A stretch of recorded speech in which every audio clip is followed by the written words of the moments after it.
Well, welcome to day 5 of the 21 days of goals. Today we are diving into chapter 5, which is titled Analyze Your Beliefs. Now, the first 4 chapters have been about laying a solid foundation for your mentals. And today we're going to build on that. We're going to build on that with this critical thought. What you believe shapes everything that you do.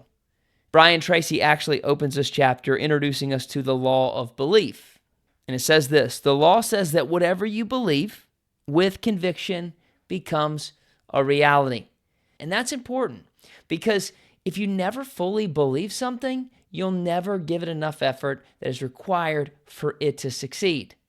So let's unpack that together in our time. I want to take you to page 54. I think there's a very powerful question that Brian Tracy asks us here. He says, would you like to? And then the next question is, do you think it's possible? So I want you to think about this for a minute. You can insert any question there. Would you like to start your own business? Do you think it's possible? Would you like to improve your health? Do you think it's possible? Would you like to become a more effective leader? Do you think it's possible? Because here's the catch. If you don't believe that it's possible to do these things, to achieve this, then you'll never fully commit to making it happen, which will never give you enough effort to follow through.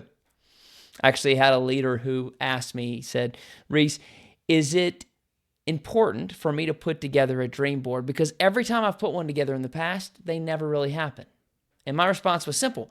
If you don't believe they're achievable, then don't put your dreams on a board, because there really is no point. I think Napoleon Hill says it best: whatever your mind can conceive and believe, it can achieve. Conceive and believe. What you believe about yourself sets a ceiling for your potential. Here's the challenge, though. Sometimes we believe things about ourselves that simply aren't true. These are known as our self-limiting beliefs. One way to think of this is, imagine you're standing in front of a locked door, and you've been told that what's behind the door is everything you've ever wanted. Your biggest dreams, your highest achievements, your fullest potential is all behind this door. But here's the problem. You're holding a fake key. This fake key represents your self-limiting beliefs. I'm not smart enough. I'm not talented enough. Well, success is for people, but not people like me. All of those are limiting beliefs. Every time you try to open the door with the fake key, it just doesn't seem to work. And over time, you start to believe that this door is permanently locked, like it's never going to open. But what if the door isn't locked at all? What if you just need to stop using the fake key and instead you just need to turn the handle and push the door open?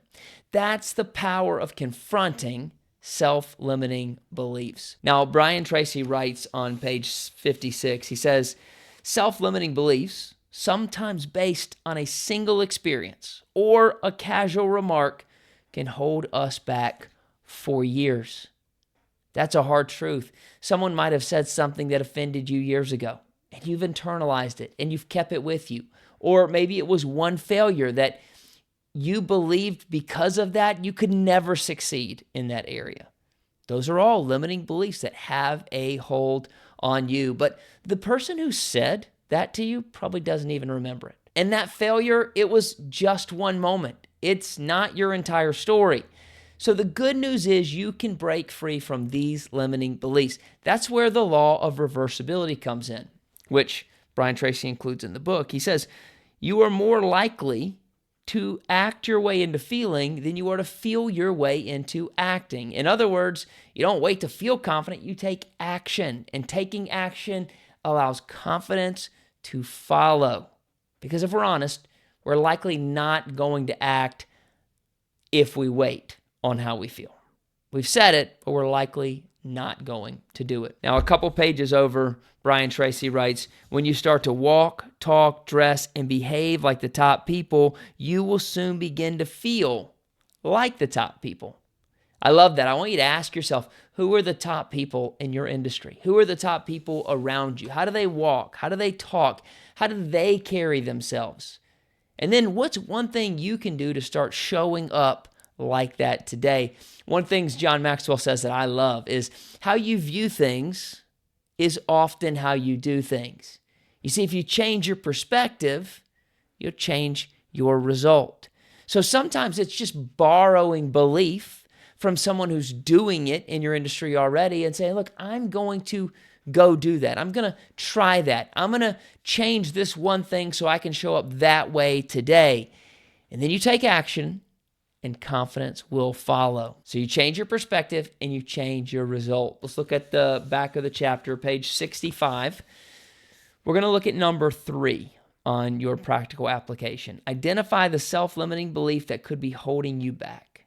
And here's the question. How would you act if they were completely untrue? How would you act?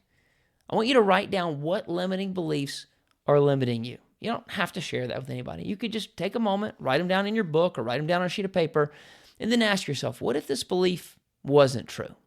What if it wasn't true? Imagine how you would act if you were completely free from that belief. And then act like it's not true. Because those beliefs are holding us back from pursuing the goals that we want to achieve. I want you to remember that self-limiting beliefs can be like fake keys. They can keep you stuck in front of a door that was never really locked in the first place. So today I want to challenge you to just push the door open. You've made it to day 5 into this journey, and that's no small feat. I want you to keep showing up.